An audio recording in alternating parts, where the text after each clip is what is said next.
Hello my fellow gnomes, in this video we're going to see who is the best at building video game assets.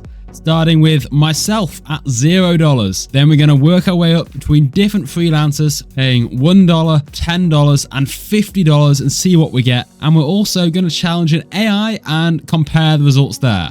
And what do we have to do? Make an entire game? Nope. The challenge is simple. I've generated this AI image. It's a little gnome workbench based on my desk in real life, obviously. Now it's fairly simple, but it's got a few different elements that need attention that should make things interesting. So let's see who can recreate it the best. So let's start off with my own attempt, coming in at $0 to make. So I'm just using the built-in Roblox tools like I've been doing for years.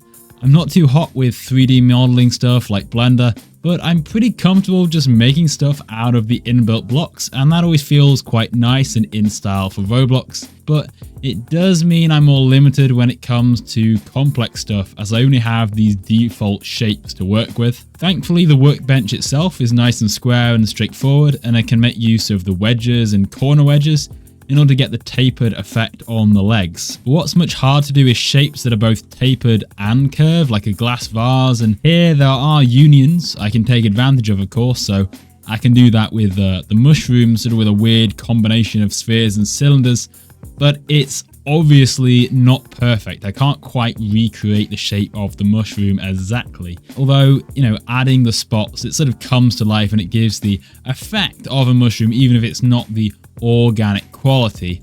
Admittedly, I'm struggling a little bit more when it comes to the watering can, and not the best, but I think overall this gives a pretty good picture of the reference image. And I think when we line up the two side by side, it's a pretty faithful recreation.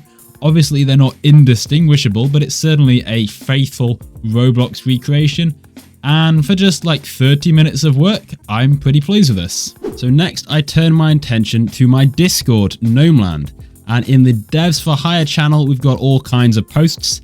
And so I can filter them through specific 3D modelers and builders.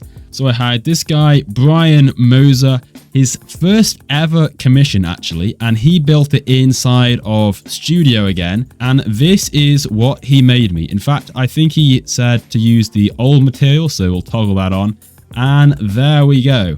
This only cost me $1.75, so the cheapest of the builds, 500 Robux.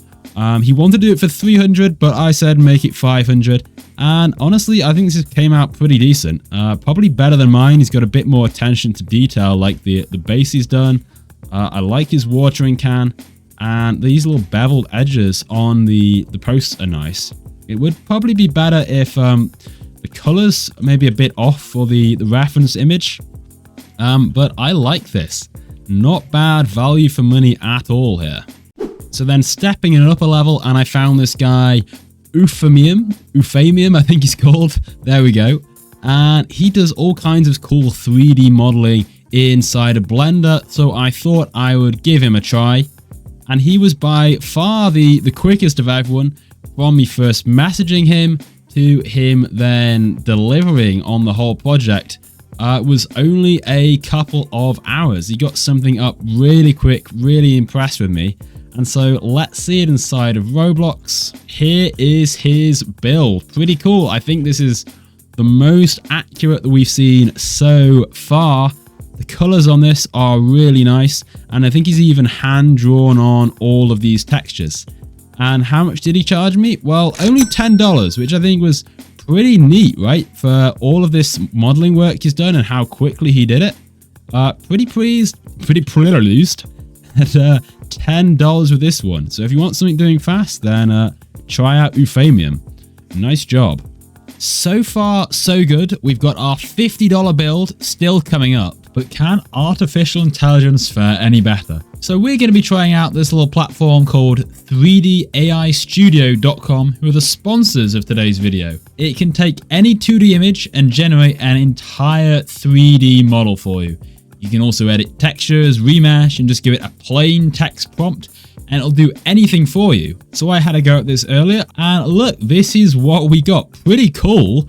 I mean, it definitely looks a little bit more on the sort of Lego end of things at first glance, but those shiny plastic textures look pretty nice. And I tried to have another go as well, And I got this one, which admittedly looks even more Lego-y, but at least we got the grey beard in that time. But how will it handle our workbench? What we need to do is upload a new image, and this will take a couple of minutes, but we'll see what it does for us. Okay, and here we go. And it has definitely generated what the AI slot kind of generated in the first place, which means that we do kind of have that hat just hanging off the edge there. So I can't blame the AI model for just generating what the previous AI model generated. The textures are a little bit off on some of the cobbles down there. But these tools all look pretty much as we want them. If we want though, we can try playing about with the texture, turning up the creativity to 1. And if we regenerate, ooh, pretty groovy. And whoa, oh my word, that is kind of terrifying. So I think now we can brush those details on. Well, that is interesting. We can say that much. That is certainly interesting. And then for downloading it, we do have a little bit of customization, so we can reduce the poly count. That's sometimes a problem with some of these 3D molds, is they put way too much in there. So let's try turning this down a little bit, so it's just down to 1500. We'll get an FBX and we will remesh and export it into Roblox. So that's our AI model. If you want to check out this tool for yourself, head over to 3daistudio.com/GDC. And you can use code GnomeCode for 33% off. But what about a professional freelancer? I headed over to Fiverr.com and discovered this guy, Vladimir Doniev. Let's see what he can do. It cost me $50, the most expensive of the 5 models, but can we get the results? And here we go. We have the order. Already looks pretty cool from this sample image. Let's import it into Roblox, see what it looks like. And oh my word, that is absolutely humongous. I always forget when I import stuff in, the scaling is typically off. So let's scale that down just a tad. It's still way too big. There we go. Something like that is probably more how we want it. Pretty cool. I'm impressed with this. I think this is a very accurate recreation of the image we sent him. We have got the hat floating in the air there, but again, that is how the AI designed it for us. And if we go over here, oh, we're going to need to anchor some of these parts. We've got stuff on the floor everywhere. Let's anchor everything up. So let me know which you think is the best down in the comments below. And thank you very much for watching. And I'll see you in another video. Goodbye!